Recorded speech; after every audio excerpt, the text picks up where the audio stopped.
बहुत धन्यवाद भाई। भाई बहुत धन्यवाद। सबसे पहले तो संजय शर्मा जी, जो इटर्नल हिंदू के कन्वीनर हैं, डॉक्टर सोमी पांडे, संवाद फोरम के कन्वीनर, मिस अनविता चौधरी, जो सह संयोजक हैं संवाद फोरम की, आप सबको बहुत धन्यवाद। आपने मुझे याद किया और आपकी जो संस्था है उसका नाम ही है संवाद फोरम। तो संवाद फोरम निश्चित तौर पे इसकी अधिकारी है कि वो लोकतंत्र के ऊपर चर्चा कराने की पहल करे और लोकतंत्र को जो अभी हमारे भाई डॉक्टर पांडे ने कुछ बातें कही, तो जो हमें सामने से नज़र आती हैं जो चीज़ें जिसमें ख़तरे नज़र आते हैं, और ऐसी भी हैं कि जो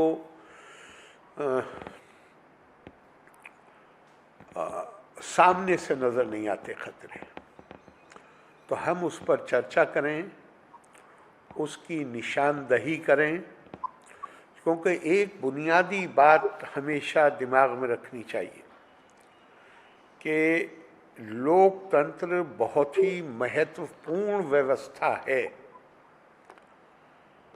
ये केवल लोकतंत्र के आने के बाद हुआ है।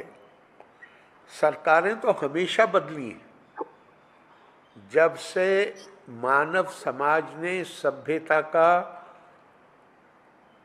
की यात्रा शुरू की है या सभ्यता की प्रक्रिया शुरू हुई है, तो सरकार की ज़रूरत महसूस की गई, सरकारें बनी और सरकारें समय गुजरने के साथ बदलती रही हैं। लेकिन इतिहास पे जब नज़र हम डालते हैं, वो ये है कि सरकारों का बदलना बड़ी पीड़ा का समय होता था। मासूम लोगों की जानें जाती थी, रक्तपात होता था, हिंसा होती थी।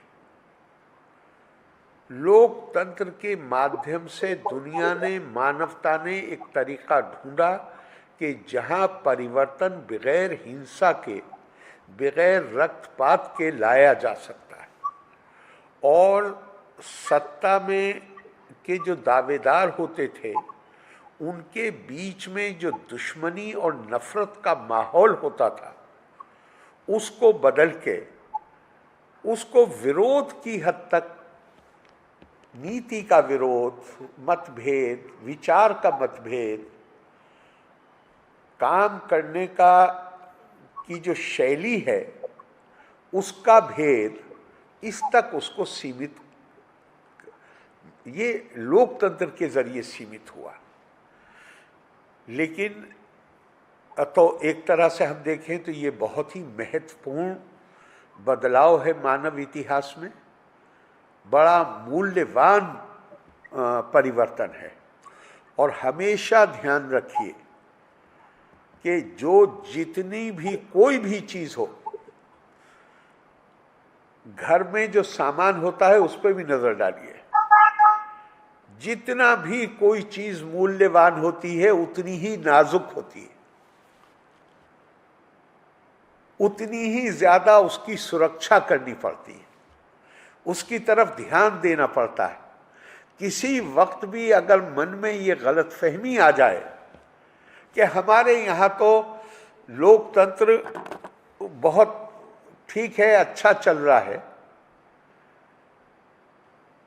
लेकिन ये इसके मूल्यवान होने के कारण इसके लिए खतरा हर वक्त खतरा बना रहेगा।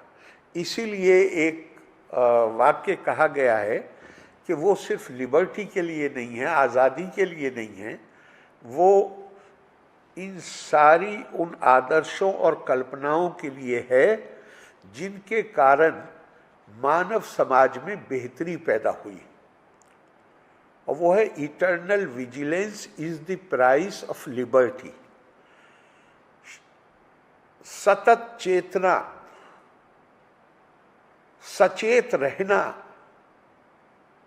ये कीमत है जो अदा करनी होती है अगर हमें अपनी आज़ादी को, अपनी स्वतंत्रता को बना के रखना है और अपनी जिन आदर्शों को और मूल्यों को हम मूल्यवान मानते हैं, कीमती मानते हैं, अगर हमें उन्हें बचा के रखना है। मैं लंबा भाषण नहीं करना चाहता, मुझे आपका टॉपिक बहुत अच्छा लगा है और मैं चाहता हूं कि जितना भी समय आप लेना चाहें लें। आपके लोग प्रश्न करें, उसमें एक इंटरैक्टिव सेशन हो, वो ज़्यादा अच्छा रहेगा। मगर उससे पहले मैं एक दो बातें कहूँगा कि भारत दुनिया में अकेला देश है पश्चिमी देशों के बाहर, जहां आज़ादी के बाद लोकतंत्र की व्यवस्था बगैर किसी टूट के लगातार कामयाबी के साथ चली। दुनिया में और भी देश हैं जो स्वतंत्र हुए, उन्होंने लोकतंत्र अपने यहाँ कायम किया। आप अपने पड़ोस में नज़र डालिए, और जगह नज़र डालिए, पश्चिमी जो वेस्टर्न हेमिस्फीयर है उसके बाहर जाकर भारत दुनिया का अकेला देश। ये कैसे हुआ? क्या इसलिए कि हम दूसरों से बेहतर हैं? हम बेहतर हों या ना हों, भारत की जो परंपराएं हैं वो जबरदस्त हैं। भारत में जिसे स्पिरिचुअल डेमोक्रेसी कहेंगे, जिसे आध्यात्मिक लोकतंत्र कहेंगे, भारत का राजनीतिक लोकतंत्र 70 दशक पुराना हो सकता है, लेकिन भारत का आध्यात्मिक लोकतंत्र ये हजारों साल पुराना है। पश्चिमी देशों में लोकतंत्र आने के बाद उन्होंने इसकी जरूरत महसूस की कि अब हमें बहुदावाद को भी स्वीकार करना पड़ेगा, अब हमें प्लूरलिज्म को स्वीकार करना पड़ेगा, उसके बगैर लोकतंत्र नहीं चल सकता। हमारे ऋषियों ने ऋग्वेद के समय में घोषणा कर दी, और उन्होंने कहा एकम सद विप्रा बहुधा वदंती। सत्य एक है, लेकिन सत्य को जानने वाले, इसलिए कि एक दूसरी कल्पना ये भी है कि परम सत्य जो है उसको इंसानी जुबान और इंसानी जहन वो उसकी पूर्णता को ग्रहण नहीं कर पाता है। तो इसलिए उससे दूसरी बात क्या निकली कि सत्य एक है, लेकिन चूंकि पूर्णता को ग्रहण नहीं कर सकता, इसलिए वो हमारे यहाँ तो हमारी परंपराओं में एक कहानी आती है, उसका नाम भी बड़ा खूबसूरत सा है, मतलब अंधे का हाथी, कि 6 अंधे लोग जिनकी आंखें नहीं थी, बीनाई नहीं थी, वो हाथी को, जिसके हाथ में टांग आई उसने कहा हाथी ऐसा होता है, जिसके हाथ में सूंड आई उसने कहा हाथी ऐसा होता है। तो इनफैक्ट भारतीय परंपराओं में ही, अगर आप जैन परंपरा को पर नजर डालिए, तो अनेकांतवाद जो लोकतंत्र के लिए बहुधा, एकम सद विप्रा बहुधा वदंती, बहुधावाद अपने आप में, और उसी को ही दूसरे रूप में देखा गया जैन दर्शन में अनेकांतवाद, यानी प्लूरलिज्म को एक्सेप्ट करना पड़ेगा, लोकतंत्र तब चलता है। बल्कि लोकतंत्र तो तब चलता है, स्वामी विवेकानंद के गुरु रामकृष्ण परमहंस कहते हैं, क्या खूबसूरत बात कही है, यत मत तत्पथ। उतने पथ हैं दुनिया में जितने मत हैं। अब इन सब के बीच में सामंजस्य पैदा करना और उससे उस बहुधा में एकता पैदा करना, ये भारतीय परंपराओं की विशेष, या भारत की ये विशेष क्षमता है, जहां हम बर्दाश्त नहीं करते हैं विभिन्नता को, बहुधा को, हम स्वीकार करते हैं बहुधा को, हम बर्दाश्त नहीं करते। ये टॉलरेंस का शब्द बिल्कुल हमारी परंपराओं के अनुकूल नहीं है। हमारी परंपराएं तो स्वीकार्यता की परंपराएं हैं, आदर और सम्मान की परंपराएं। हम तो ये मानते हैं यत मत तत्पथ। और इस आध्यात्मिक लोकतांत्रिक दृष्टिकोण या मानस के चलते भारत में राजनीतिक लोकतंत्र का तजर्बा कामयाब हुआ। ये इसलिए नहीं कामयाब हुआ कि हमसे पहले ये पद्धति पश्चिमी देशों में चल रही थी। नहीं, हमारे यहाँ तो अगर इतिहास पर नजर डालिए तो ये पद्धति जब पश्चिमी देशों में लोकतंत्र नहीं आया था, उस वक्त भी भारत के बहुत हिस्सों में राजनीतिक तौर पर भी ये पद्धति जानते थे लोग, और इसके मुताबिक काम करते थे। उस जमाने में उसको प्रधानमंत्री नहीं कहते थे, राष्ट्रपति नहीं कहते थे, राजा कहते थे। लेकिन राजा भी भारत में बहुत से गणराज्य थे जहां पर राजा को जनता चुनती थी। हमारी किताबों में जनता का यह अधिकार सुरक्षित है कि अगर राजा एक खास तरीके से अगर उसकी कार्य प्रणाली है तो जनता को यह अधिकार दिया गया है भारत के मनीषियों ने कि वो उस राजा को हटा भी सकते हैं। तो हमारे यहाँ तो ये सिद्धांत एक तरह से स्वीकार्य सिद्धांत था। तो मैं इस पर बिल्कुल, मुझे रत्ती बराबर भी इसमें संदेह नहीं है कि भारत में जो लोकतंत्र कामयाब हुआ, हमारा बहुत ज़बरदस्त स्वतंत्रता संग्राम का आंदोलन है, हमारे बहुत बड़े नेता हैं जिन्होंने संस्थाएं बनाई हैं, लेकिन अकेले उनके प्रयास से और स्वतंत्रता संग्राम आंदोलन की ताकत से लोकतंत्र का तजर्बा सफल नहीं हो सकता था। लोकतंत्र का तजर्बा अगर सफल हुआ है तो उसके मूल में भारत की ऐतिहासिक परंपराएं, हमारी जिसे लीगेसी कहते हैं, जो हमारी सांस्कृतिक धरोहर है, उसके कारण कामयाब हुआ है। मैं आपको मैंने पहले ही कहा, मैं लंबी बात नहीं करना चाहता, मैं चाहता हूं लोग सवाल करें, हम सब इंटरैक्ट करें आपस में, वो ज़्यादा अच्छा रहेगा। लेकिन उसे ख़त्म करने से पहले मैं एक बात और कहना चाहता हूँ। उर्दू के एक बड़े शायर हुए हैं अल्लामा इकबाल। उन्होंने अगर कहें कि उनकी शायरी में देश प्रेम, भारत की जो परंपराएं हैं उनके प्रति बहुत ही आदर और श्रद्धा की भावना, वो भी उनकी शायरी मिलती है। बाद के दौर में उनकी ऐसी शायरी भी मिलती है कि वो बिल्कुल उसकी विपरीत दिशा में है। लेकिन हमारी परंपरा तो, भारत की परंपरा तो ये है कि हंस की तरह आपकी अप्रोच होनी चाहिए, कहीं से भी जो अच्छी चीज़ है वो ले लीजिए। तो उन्होंने उनका एक शेर है, और वो शेर उनका ये है कि जमहूरियत वो तर्ज हुकूमत है कि जिसमें बंदों को गिना करते हैं, तोला नहीं करते। कि worth of a person is not taken into consideration. आदमी की गुणवत्ता क्या है उस पर नहीं चलती ये व्यवस्था। ये व्यवस्था तो गिनती पे चलती है कि इतने लोग इस तरफ हैं, इतने लोग इस तरफ। अब इसको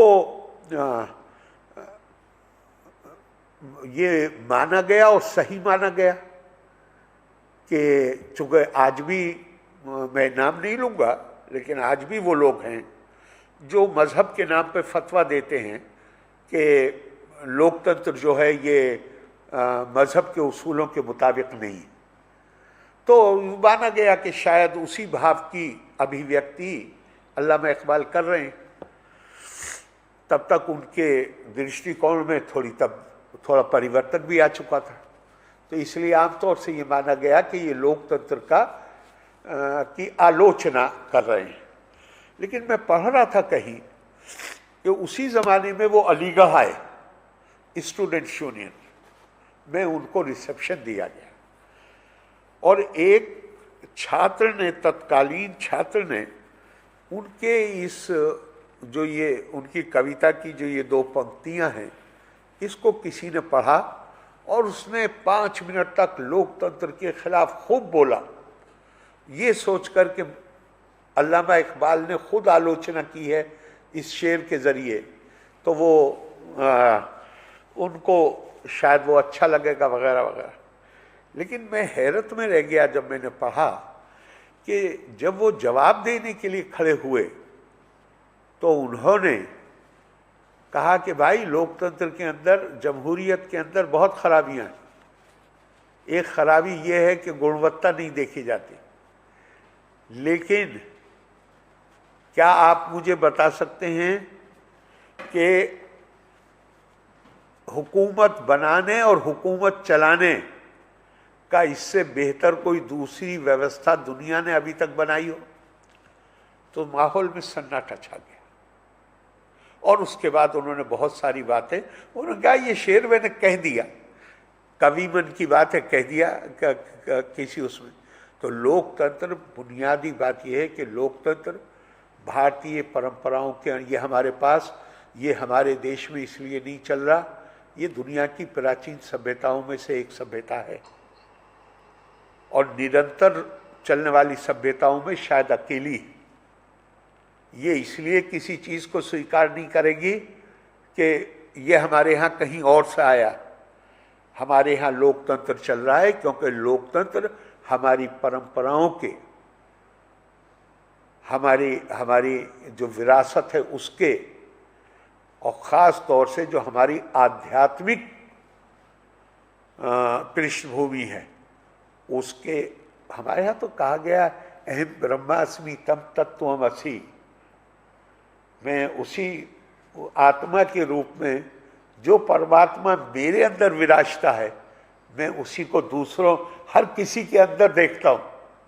तो जब मैं हर किसी को, क्या हमारा पूरा लिटरेचर ये कोई एक नहीं है कि मैंने आपसे कहा कि अहम ब्रह्मास्मि तत्त्वमसि, भरा पड़ा है। आप चाहे जिस, खास तौर से मानिए मिसाल के तौर पर आप गीता को उठा लीजिए, आप गिनती करेंगे उन श्लोकों की जहां ये कहा गया है कि जिसको स्वामी विवेकानंद विराट वर्शिप कहते हैं, विराट पूजा, वो कहते हैं कि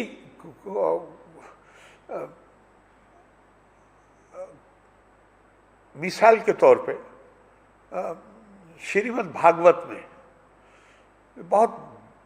बहुत शानदार वो है, संवाद है, आप ही की संस्था का नाम है कपिल देव आहुति संवाद। उसमें एक श्लोक है, अथमाम सर्वेषु भूतेषु भूतात्मानम कीर्तालायम अर्चाए दान मानाभ्यम मैत्री अभिनय चक्षुषा। जब रियलाइजेशन होता है, जब सत्य की प्राप्ति होती है, तो उसके साथ एक भूख पैदा होती है उस ज्ञान को दूसरों के साथ साझा करने की। कपिल मुनि जब उस स्थिति में पहुंचे, कोई सामने नहीं था, माँ बैठी हुई थी, माँ को कहा कि मेरे सामने बैठ जाओ, और उसको कपिल देवाहुति संवाद कहा गया है। अब यहाँ क्या कह रहे हैं, अथवाम सर्वेषु, हर किसी के अंदर, हर किसी को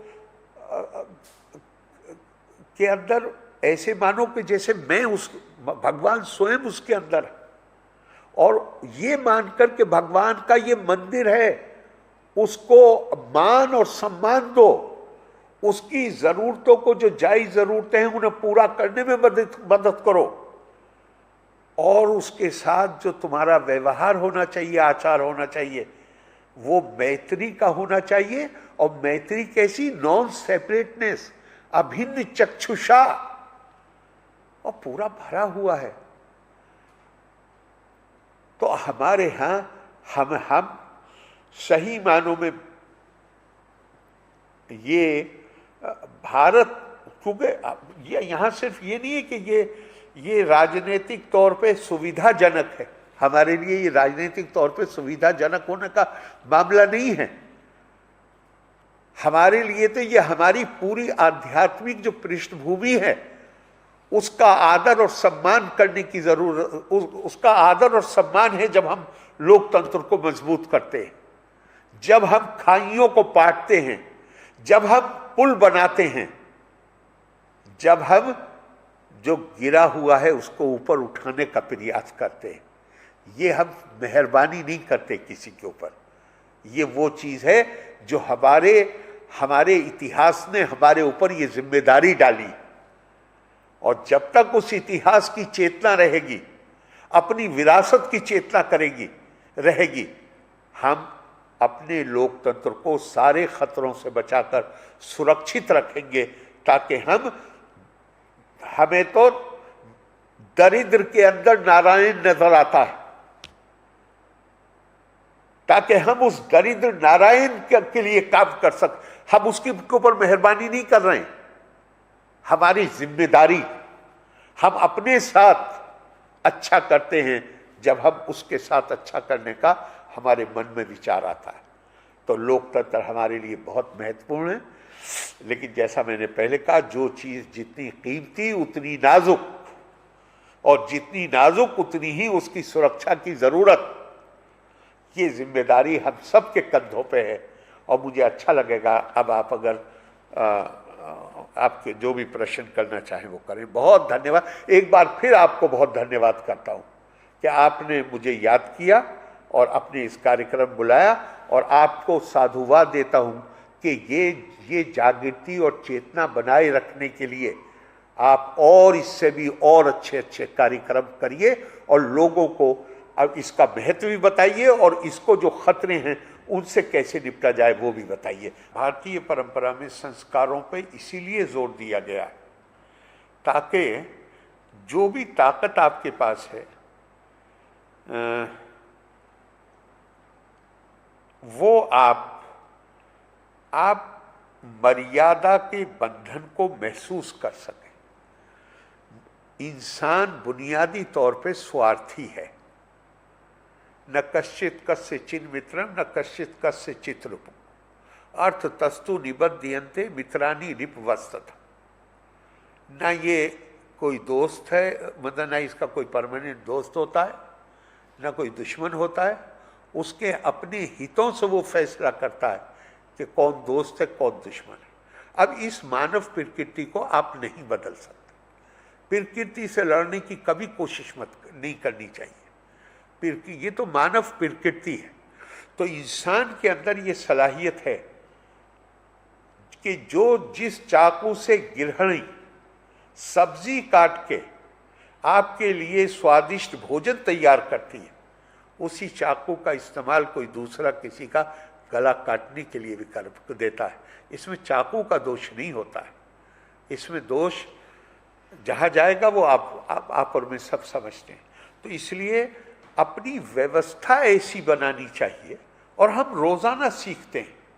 अपनी व्यवस्था ऐसी बनाना चाहिए जहां इससे होने वाले इसके जो लाभ हैं, जो फल हैं, उसके मैं 100% तो आप लूप होल बंद नहीं कर सकते, मुमकिन नहीं, संभव ही नहीं।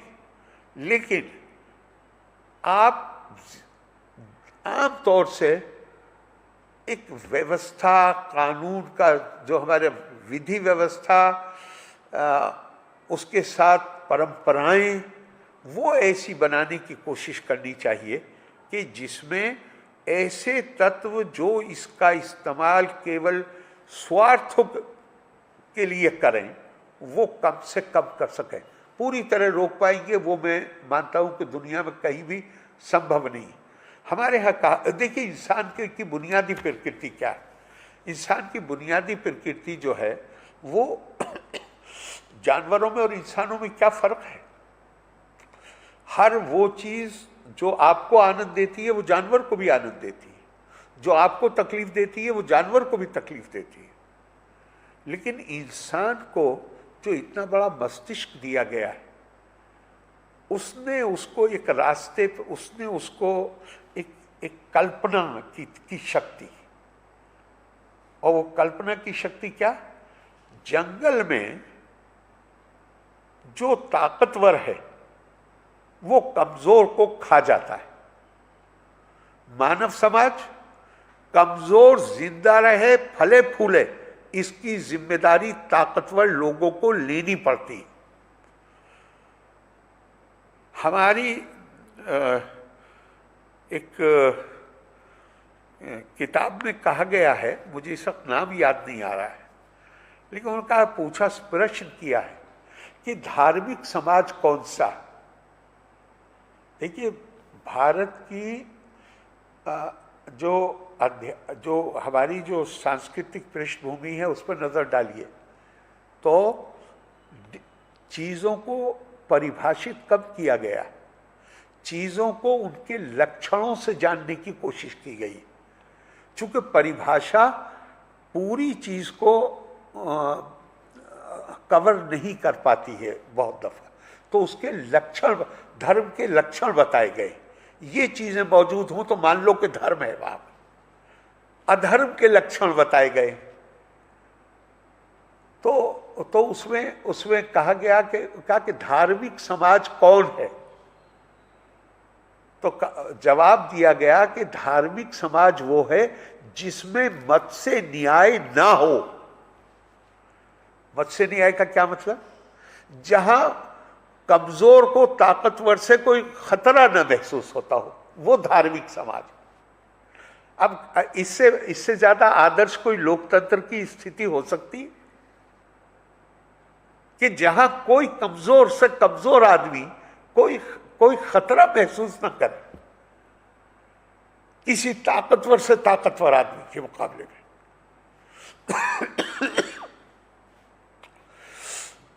भारतीय परंपराओं में ज्ञान पर, बुद्धि पर, तपा स्वाध्याय निरतम, ever devoted to the pursuit of knowledge, इतना जोर दिया गया है। मेरे मन में ये बात बहुत दफा आती है, मैं अपने आप से सवाल करता था कि अगर भारत ज्ञान और बुद्धि का केंद्र था तो इतिहास ने हमारे साथ इतनी क्रूरता क्यों की? तो उसका जवाब आपको स्वामी विवेकानंद के यहाँ, स्वामी रंगनाथ नंदा के यहाँ बहुत स्पष्ट शब्दों में मिलता है। जिस दिन हमने हमारी विशेषता ज्ञान और बुद्धि थी।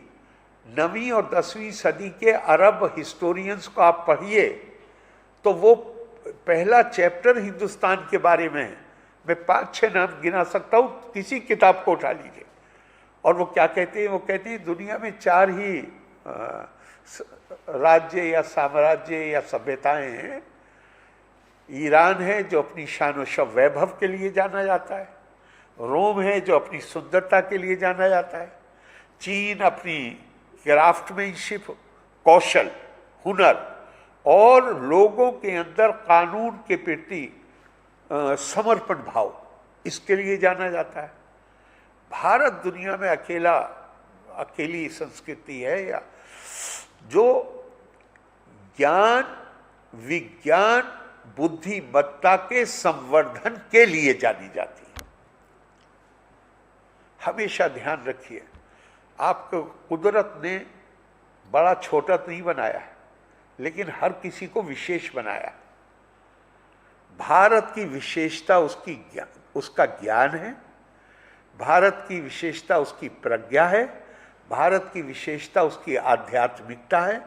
हम इनके साथ जब भी टिंकरिंग करेंगे, गड़बड़ करेंगे, तो हमें उसके नतीजे झेलने पड़ेंगे। स्वामी विवेकानंद कहते हैं कि जिस दिन हमने ज्ञान की के रास्ते एक बड़ी हमारी आबादी थी जिसके लिए बंद कर दिए, उस दिन हमारा पतन शुरू हो गया। तो ये मैंने इसलिए आपसे कहा कि इसको देखने का एक और तरीका भी, और वो तरीका है कर्म की थ्योरी, जो फिर मैं कहूंगा कि हमारी आध्यात्मिक परंपराओं का लाजमी हिस्सा है, जहां पे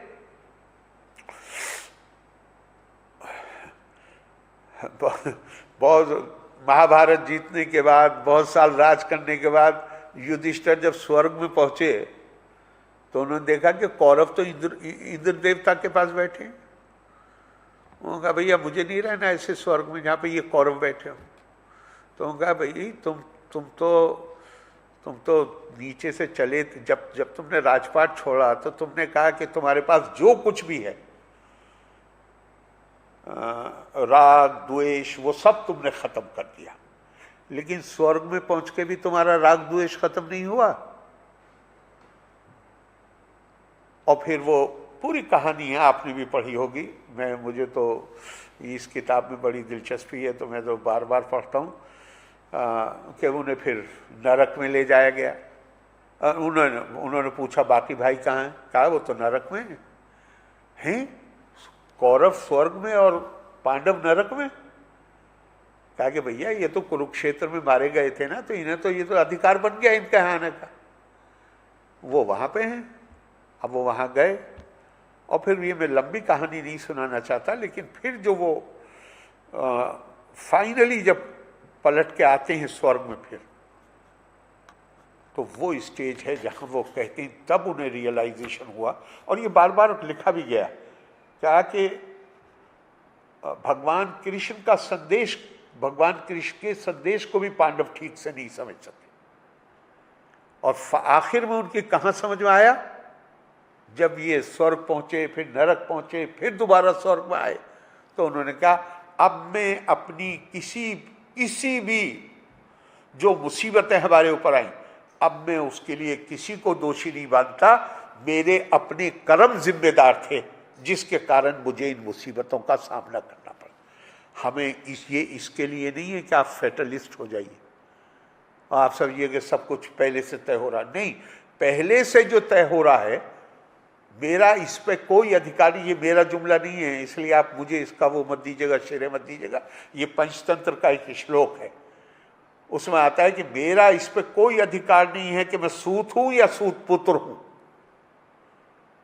लेकिन इस जन्म में क्या कर्म मेरे होंगे इस पे मेरा पूरा अधिकार। मैं कहां पैदा हुआ इस पे मेरा अधिकार नहीं था, लेकिन मैं पैदा होने के बाद, चेतना आने के बाद, ज्ञान आने के बाद मैं क्या कर्म करता हूं वो दूसरा तय नहीं करेगा, वो मैं तय करूंगा।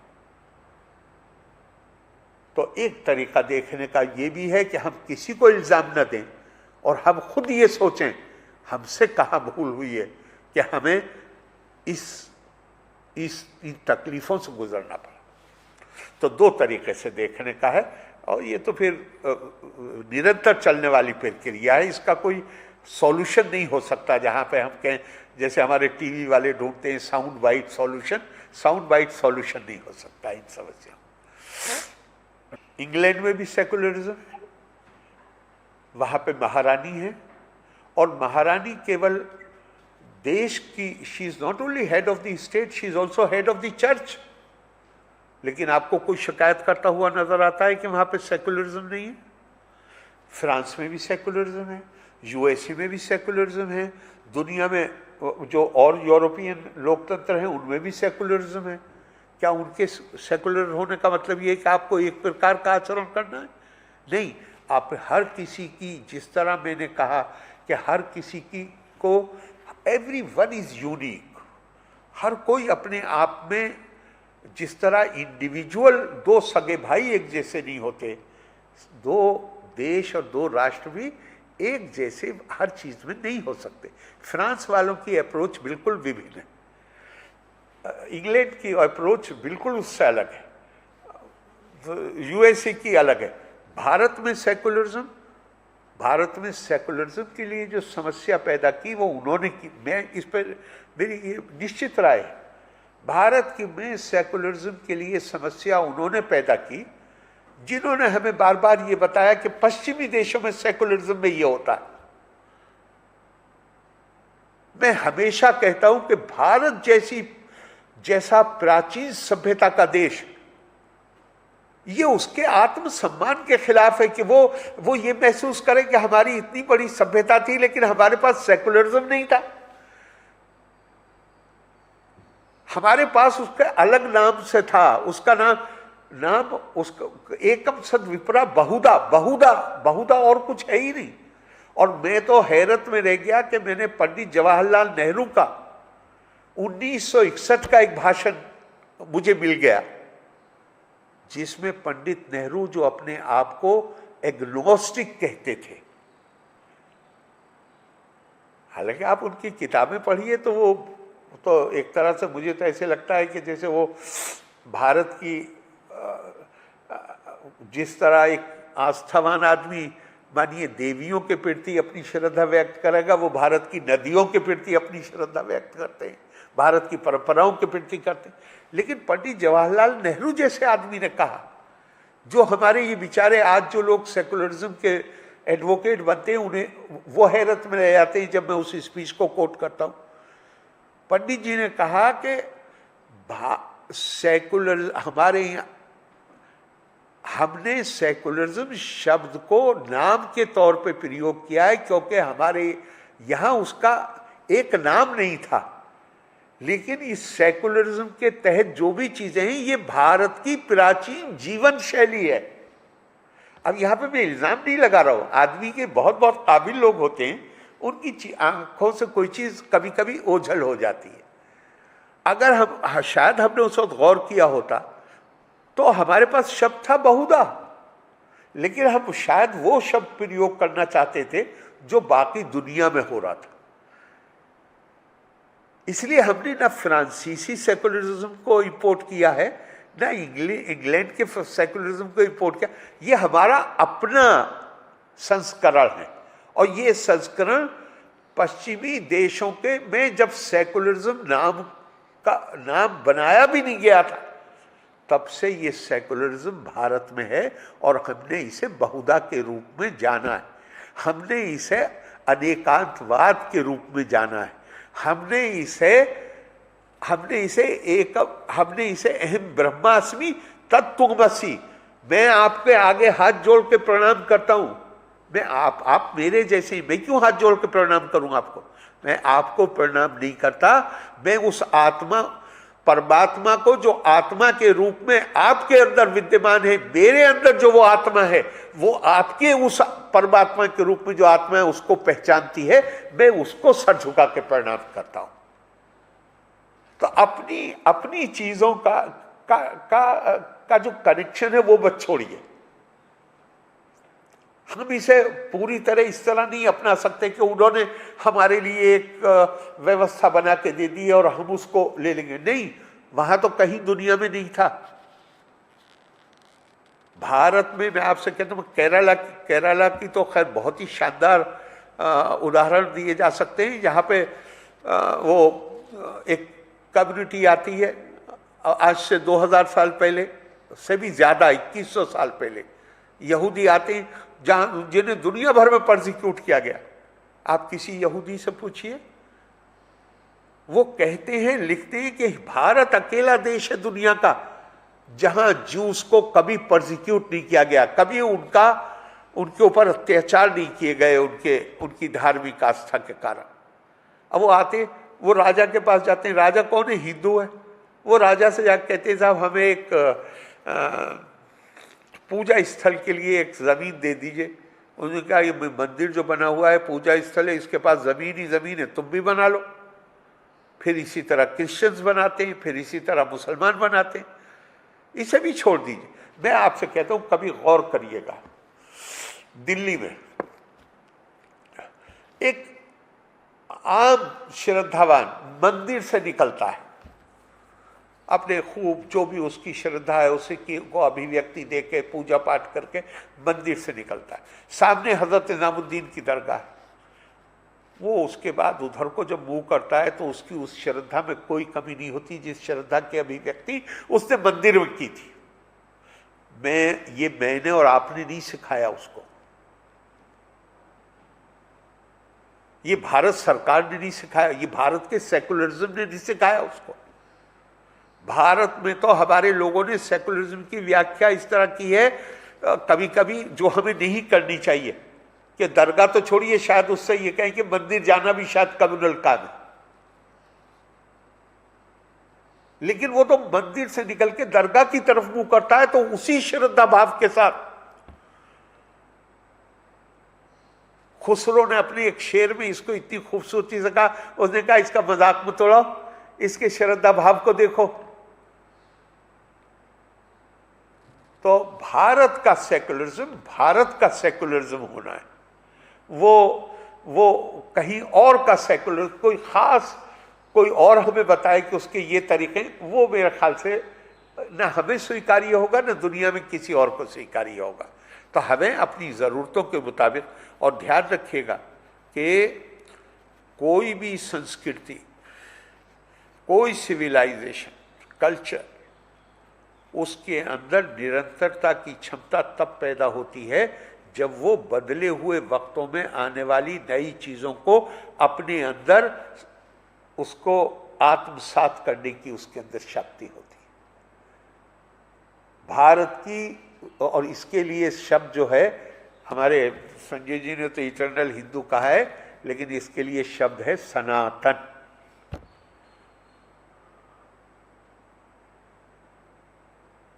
और वो भारत, भाई मतलब हमें किसी को बताने की जरूरत नहीं है, हमें तो टाइम टेस्टेड सिविलाइजेशन है।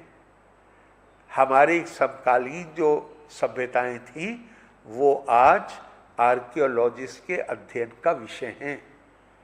भारत की सारी अपनी हमारी कमियों के बावजूद, हमारी गड़बड़ी के बावजूद उसकी निरंतरता बनी रही है। वो निरंतरता बनी रहने का कारण ये है कि जहाँ उसके अंदर बहुत शक्ति के साथ, ताकत के साथ अपनी जो मूल जो आदर्श हैं उन पर खड़े रहने की उससे जुड़े रहने की क्षमता है, वहीं उसके साथ ऊपर बढ़ने के लिए हमारे ऊपर कोई किसी किस्म की रोक नहीं। और हमें क्या है, वो बहुत मशहूर है, हमारे भारतीय विद्या भवन की सारी पुस्तकों पे ऊपर ही लिखा होता है, let noble thoughts come to us from all over from all sides. ये भी उसी तरह का हमारी जो सभ्यता है उसका सैलिएंट फीचर, कि हम नए प्रवाह को आने से रोकते नहीं हैं, अपनी जड़ों में मूलित रहते हैं। बहुत धन्यवाद। आनो भद्रा कीर्तवो यंतु विश्वता, let noble thoughts come to us from all sides. अगला प्रश्न अन्विता जी आप ले लीजिए। आपकी अन्विता जी आवाज नहीं आ रही अभी, उसे देखिए, आपका ऑफ तो नहीं है। महामहिम जी आपसे मेरा एक प्रश्न ये है कि क्या लोकतंत्र भीड़ तंत्र में परिवर्तित होता जा रहा है? लोकतंत्र भीड़ तंत्र में परिवर्तित होता जा रहा है? भीड़ तंत्र, जब देश आजाद हो रहा था तो एक आदमी को ये चिंता सबसे ज्यादा सता रही थी, जो चिंता आपने व्यक्त की, वो एक आदमी को सबसे ज्यादा सता रही थी, और वो थे सी राजगोपालाचारी।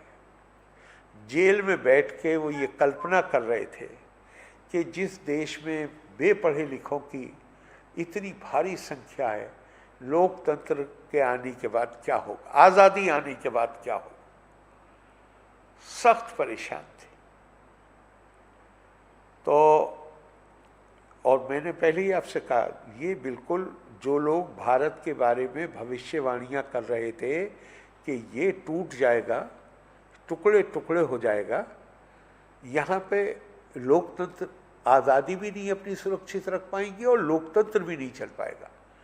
ऐसे जितने लोग थे वो बुनियादी तौर पे उनकी भविष्यवाणियों का आधार हमारी आर्थिक पिछड़ापन नहीं था इतना ज़्यादा, बल्कि हमारी जो शैक्षणिक पिछड़ापन था उसमें वो कहते थे कि दुनिया में, जिसे यूनिवर्सल फ्रेंचाइज कहते हैं, दुनिया में पुराने जो लोकतंत्र हैं, राजनीति जो पॉलिटिकल डेमोक्रेटिक सिस्टम्स हैं, पिछले 50 साल पहले, 60 साल पहले, 70 साल पहले महिलाओं को यूनिवर्सल फ्रेंचाइज नहीं था। महिलाओं को वोट देने का अधिकार मतलब लोकतंत्र के बहुत बहुत सालों बाद मिला है।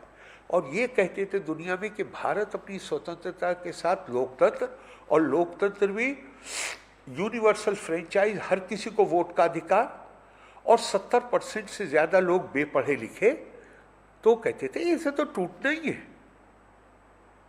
मैं बहुत दफ़ा, इसीलिए मैंने शुरू में, मैंने उसे लंबा नहीं कर पाया मैं बात को, मैंने शुरू में ही कहा आपको, हमें किसने बचाया? हमें बचाया हमारे जो आध्यात्मिक विरासत, क्योंकि हमारा बेपढ़ा लिखा आदमी भी वो ये समझता था कि भाई यत मत पथ उसकी समझ में आता था, उसकी समझ में आता था। जो हमारे भक्ति के कवि हैं उन्होंने जो बात कही है वो उसकी समझ में आती थी।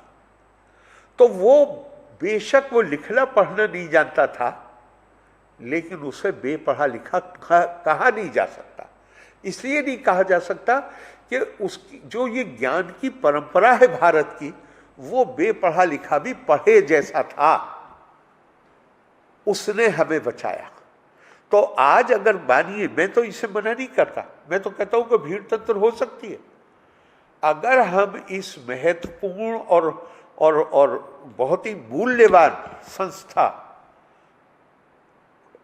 के तकाजों को पूरा नहीं करेंगे तो ये भीड़ तंत्र में बदल सकता है। इसलिए हमें अपनी जिम्मेदारियों को पूरा करना होगा, हमें शिक्षा भी देनी होगी, हमें इसका भी ध्यान रखना होगा कि उसके परिवार में उसको संस्कार मिले, उसे ये संस्कार मिले कि वो ये जान सके कि मेरे पास चाहे जितनी बुद्धिमत्ता हो, चाहे जितनी सत्ता हो, चाहे जितना ज्ञान हो, लेकिन मेरे इस ज्ञान का, बुद्धिमत्ता और सत्ता का इस्तेमाल कमजोर को दबाने के लिए नहीं, कमजोर को सशक्त करने के लिए है। ऐसी जिम्मेदारी मेरे ऊपर, मेरी सांस्कृतिक विरासत ने, मेरी राष्ट्रीय विरासत ने ऐसी जिम्मेदारी मेरे ऊपर डाली है। ये मेरे निजी तौर पे अच्छे होने का मामला नहीं है कि मैं बहुत अच्छा आदमी हूं, नहीं, ये मेरा राष्ट्रीय दायित्व है। मुझे इस पे गर्व है, और मैं गर्व से ज्यादा, मुझे जिसे कहते हैं पूरी विनम्रता के साथ, कि मैं इसके लिए शुक्र नहीं अदा कर सकता ऊपर वाले का, अपनी स्टार्स का, कि मैं भारत में पैदा हुआ। मैं इतनी बड़ी सभ्यता और संस्कृति का वारिस हूं। इस वारिस ना होने के नाते मेरी ये जिम्मेदारी है, नहीं तो मुझे अधिकार ही नहीं कि मैं उस पर कोई गर्व की अनुभूति कर सकूं। और कोई इंसान तो ऐसा है नहीं जो ये नहीं चाहता हो कि वो अपने घर पर, अपने परिवार पर, अपने समाज पर, अपने देश पर उसे गर्व की अनुभूति ना हो। मुझे गर्व की अनुभूति करने का अधिकार तब है जब मैं केवल अपने लिए नहीं जी सकता, मुझे समाज के लिए, और उसमें भी खास तौर से कमजोर के लिए जीना होगा। ये सुनिश्चित करना होगा कि कमजोर भी, उसको भी पूरा मौका मिले, और वो अपनी जिंदगी में पूरे तौर से आगे बढ़ सके। धन्यवाद।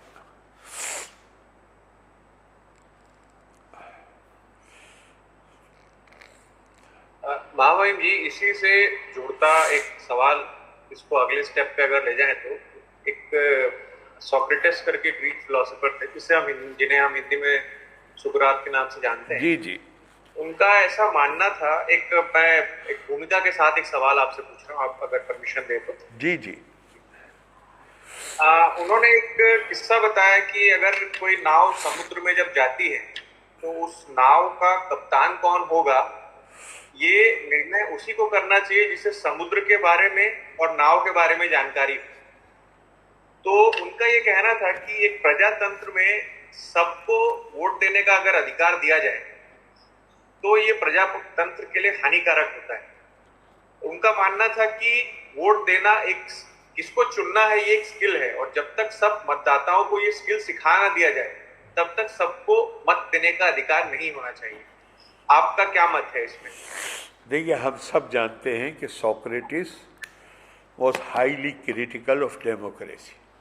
सोक्रेटिस लोकतंत्र को पसंद नहीं करते थे, लेकिन और उसमें जो बात उन्होंने कही है उससे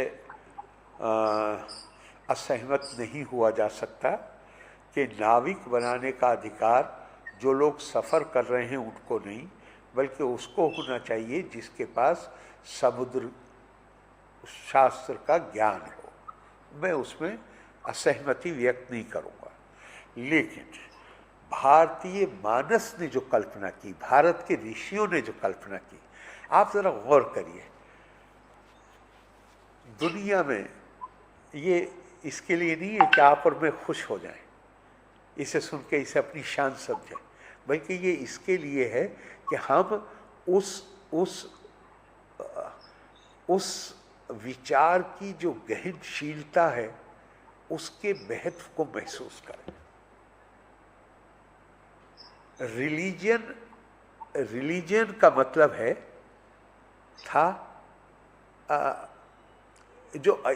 अगर हम रिलीजन का इतिहास पढ़ें तो सारी चीज़ इस पे बेस थी कि आंधी आती थी तो इंसान डरता था, बारिश आती थी तो इंसान डरता था, ओले पड़ते थे तो इंसान डरता था, और वो उस डर से उस अनदेखी ताकत को कुछ चढ़ावा चढ़ाता था कि हम सुरक्षित बने रहें। इसको रिलीजन के पूरी कल्पना को का मानवीकरण भारतीय ऋषियों ने किया, जहां उन्होंने इंसान को कहा कि उसको परमात्मा को आत्मा के ऊपर आत्मा के रूप में हर किसी के अंदर विराजते हुए देखो। अब क्या इतने से सिर्फ मेरे ये मान लेने से, ये कह देने से कि अहम ब्रह्मास्मि तत्त्वमसि ये बात खत्म हो गई? नहीं, हरगिज़ नहीं हुई। अगर उसको मेरी सभ्यता और संस्कृति अगर उसको डिविनिटी का स्टेटस देती है, उसको दिव्यता का स्थान देती है, तो मेरी और आपकी जिम्मेदारी जिनके ऊपर, जिनके पास, जिनको ये मौका मिला है कि वो अपनी और कुछ छोड़ दीजिए कि जो अपनी सभ्यता के बारे में ज्ञान प्राप्त कर सके, फिर हमारी ये जिम्मेदारी है कि सुकरात जिस समुद्र शास्त्र के जानने की बात कर रहा है उसे ये पता चल जाए कि वो डिवाइन है, उसका बुनियादी जो प्रकृति है वो दिव्य है। और एक बार जब उसको ये पता, वो ईमानदारी से ही मानने लगेगा कि मेरी दिव्य प्रकृति है, तो आप ये समझते हैं कि फिर वो किसी और तरीके से उसका आचरण हो सकता है सिवाय इसके कि उसका आचरण, अगर वो लिखना पढ़ना भी ना जानता हो तो बहुत पढ़े लिखे से भी अच्छा उसका आचरण होगा। क्यों?